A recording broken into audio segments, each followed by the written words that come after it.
Good afternoon, everybody. Well, we have a couple of confessions to make. The first one isn't really our fault. We weren't really going to do this paper. This was going to be some of our team. But the army took some of them, and the spring break took some others. So here we are on the first of our duets this afternoon. The second confession is that we were planning to do a line Oasis, but we haven't really finished yet. We found that it's actually much bigger than we planned for. And also it hasn't been helped this year by one of the things that we're going to talk about is the fact that it's most of this work was done with Zayed University and with Tim through the agency of the Field School. But unfortunately, Zayed University cancelled it this year. So that's left us with having to do the survey of Al Ain Oasis, which is the biggest oasis in Al Ain, at the weekends. And in consequence, we haven't finished. So we have decided instead to do a kind of match of the day kind of highlights and go back and do some of the highlights from the previous surveys. Now, we debated how to do this, whether we were going to do it in terms of outcomes, I think is a term, or themes that we've got from the survey, or whether we're going to do it in a chronological way from starting in 2014 and then finishing in 2018. And Tim won that argument, which is, so we're going to present it in a chronological way, but we're going to try maybe during that to pick out some of the themes, and then at the end put them maybe up on the screen and perhaps discuss some of those a bit further. So we're going to start with a kind of introduction to the survey, which is basically, as you can see, it's the Al Ain Oasis mapping project is a kind of a low-tech survey methodology that we kind of developed basically following on from some of the work that we did that Tim is explaining this morning at Qatar.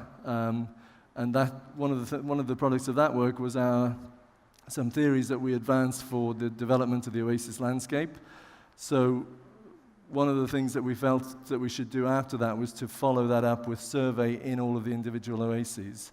So the agency of the survey allows us to use the students to kind of effectively cover the ground in as much as we can. So here we are. This is a kind of a very old map from the 1950s of Al Ain, and we've marked on it the various surveys that we've carried out so far in the oases. As you can see, the order, it doesn't have 2014, we'll talk to you in a minute, but we actually started more seriously in Qatar in 2015, also Hamasa in 2015, and then we moved to Jimmy, Healy last year, and we started again in Al Ain this year. So Kharat al-Khrais, this was the beginning of the collaboration between Zayed University and Historic Environment, the Historic Buildings and Landscapes team. And this is actually a poster that was presented by the students at the Seminar of Arabian Studies. So again, we need to kind of go through this relatively quickly, but just a couple of things to pick out from there. The major one was that apart from actually covering the ground with the students, the physical ground of the oases, and we really have covered every inch of all the oases that we've worked in. The other main thing that having a willing workforce was able to help us with was sorry, that's bad. How do I point that? Yeah, was it gave us the ability to do a full typological quantification of the pottery from all of our sites. And as you've seen just now with Handan, and as you're going to see a bit later with stuff from Hosn al-Sir, also in the Western region, and in fact with all the sites that we work on, this information has been has made a kind of fundamental shift in our understanding of the late Islamic period, in a line at least, which when we kind of started working here about 10 years ago together, was basically things were either late Islamic or they were earlier than late Islamic. So it's been the work of the students has been very important in refining that chronology, and we're being able to apply that refined chronology to a whole series of sites in a line and across the country. The other thing is, I think Hamdan also, the work in the Oasis is a very strong community feeling. The students give us a very important interface with local people, local Arabic speakers, and so the oral history part of, essentially, this is the first theme just to throw up, is that what we're interested in is how the Oasis works, and how you actually, first of all, how it works in practice, and then how it works, how you actually make an oasis. That's really the ultimate thing that we're interested in. How were these oases, what were the processes involved that went from there being no oasis or oases to one? What was the order of them? Did Alain come first? Which of them came in what order, and how that, and to a certain extent, obviously, other questions after that, like who did it and how long it took them. So these kind of practical questions. And the first part of that, in dialogue with people in the Oasis, through our own staff and also through the ZU students, that was the first step, and Tim's going to talk about that when we go to Qatar, was in basically understanding how the Oasis that we look at it now actually works. Another thing, which this slide kind of speaks for itself, but one of the things that we really want to stress is that although they couldn't make it to be here today to actually give this, the involvement of the ZU students has been a fundamental part of the mapping project, and it's been a very consistent kind of effort from them through. So there's lots of people like Miriam here who've been working with us from 2014 and until now, even though they've long since stopped being ZU students, and they're in fact working, Miriam is working for DCT, in fact, or for the Louvre. So that big part of it is that consistency of the team. We have a very good relationship with the locals. We have a good relationship with the university. And, we totally endorse this kind of sentiment at the end. We really are into empowering female archaeologists in the UAE. So on that, I think I'm going to hand over to Tim. He's going to take over. If there are any more themes that come up during it, we'll jump on. I'll jump in. Thank you. Okay. Can you hear me? Is it switched on? Do you hear me? Guys? Can you switch it on, please? There. Is that working? Good. Right. Okay. So we began thinking about the formation of the Oasis when we began to dig at Bin Arti, which we talked about a bit earlier. This shows us a section through the Bin Arti Mound coming down into Qatar Oasis. And what you can see here very clearly, I think, is this stepped cut, which is really, we can tell because of the ceramics cut in probably the 18th century. And it really shows us how these oases are, in actual fact, date palm groves located in a sunken basin. They cut down about 2 meters to allow essentially the Falaj water to flow using the force of gravity through the oasis as it moves. Stepping down into this basin, we enter a microclimate, effectively, in which the damp earth and the canopy of the palms creates a much cooler environment. And then in the historic period, we would have had sub-canopy cultivation. What we see today really as kind of the evidence for that historic activity are these network of surface channels and these mud brick boundary walls separating the different agricultural plots. The water channels, although made of concrete in many cases, in actual fact are what T.J. Wilkinson calls relict features. The idea being that the material constituting the feature has been upgraded, if you like, but the layout and form of the feature has endured through the centuries. So although they're concrete channels, they're replacing much older channels in the Oasis. So with that sort of environment, we wanted to create a methodology which would try and capture that data and allow us to analyze it. So one of the first things we did was to create a wall recording sheet based on sort of masonry sheets that you get with the different archaeological units, but really geared up to capturing the brick typology of the Alain Oases. And you can see here, I think quite clearly, we have these Tarabish style bricks, and then these more kind of rectangular style bricks down here. They're from different periods, okay? And actually we have many different brick types which we've been able to document and eventually propose some chronological dating. It's clear from these brick typologies that over the past 300 years of the late Islamic period, there have been phases of expansion and contraction. There have been phases of investment and phases of neglect. The late Islamic landscape is not static. It is, in fact, changing, responding to economic circumstances and political opportunities. One of the things we wanted to do was map the network of channels, the Falaj Raisi, and the subsidiary channels, the Awamid, which carry the water into the different plots. And you can see here that the students are in discussion over issues of mapping and scale, trying to capture this data as best they can at 1:500 scale on A3 sheets. The important thing... Yeah, I was just going to say that's we use the municipality mapping sheets as a basis for this, but a lot of this information doesn't exist.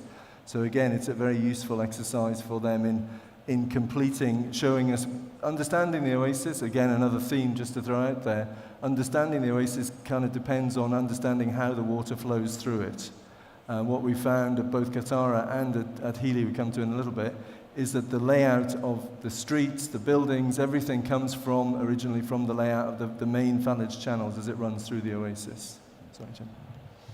And we can see that actually quite clearly here when we look at the final map we were able to create of Katara Oasis by stitching together the different A3 sheets, the different plot maps, and we can see the network of channels running through. When you start to plot the channels and the other kind of irrigation features, what we've noticed really that as the Falaj moves further to the north, away from the Sharia, where the water's coming into the Oasis in the first place, it loses speed, the volume of water drops off, and it needs to be supplemented by these deep animal-drawn wells known as Yazra. And you can see here, again, here's one of these relic features. This is a historic stone tank. Originally, the stone had been held together with juss. The juss has been replaced with cement over the years.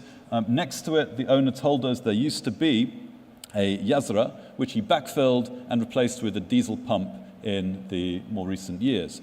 So you were getting to see how these the oases work. It's not just about the Falaj, but it's about animal-drawn irrigation, and we can actually see the kind of almost quantification, if you like, of these hydraulic features increasing as we move further away from the water source. We were also able to do a little bit of work in Hamasa on the other side of the border in 2015, again funded by Zaid University as part of a research grant.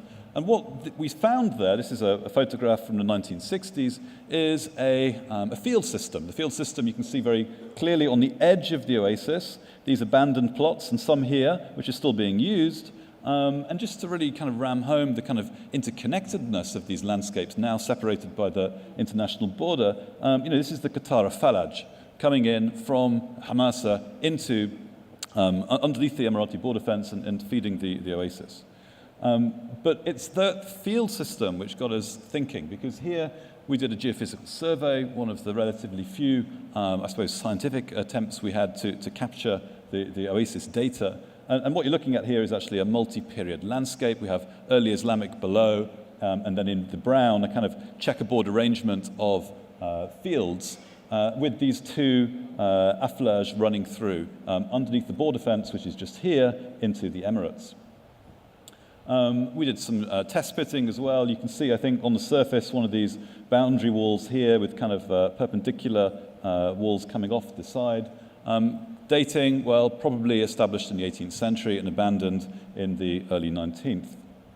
So with that field system in mind, when we came to look at Jimmy Oasis in 2016, we were able to, maybe helped us interpret the Oasis, which is why we did it in this chronological order, actually, because it's what Ian Hodder calls the Hermeneutic Spiral, this kind of feedback loop of archaeological data, creating theories, and then coming up with more data.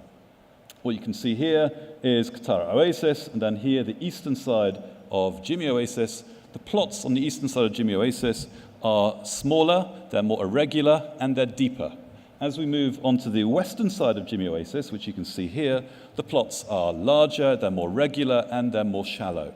And we suspect the reason for this is because the historic field system on the edge of the oasis has actually been sort of developed as palm groves and captured and turned into the oasis in a phase of expansion.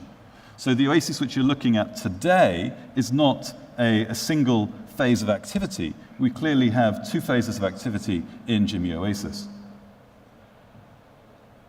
Again, this idea of building capacity for archaeology in the Emirates.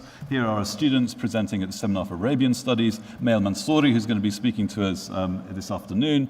Her first experience presenting at an international conference. As far as I'm concerned, unless we get young Emiratis involved with archaeology, interested in archaeology, passionate about archaeology, the research at the national level is not going to move forward. So this project was very important in getting young Emiratis involved with archaeology. Yes, thanks. Again, just one of the practical reasons of the behind the survey is completing the kind of inventory of the historic mud brick walls in the oasis. Don't forget that all of the oases are components of the World Heritage Site. They're 6 out of the 17 components. There is a strong management requirement there. There are other players. We work with the municipality a lot.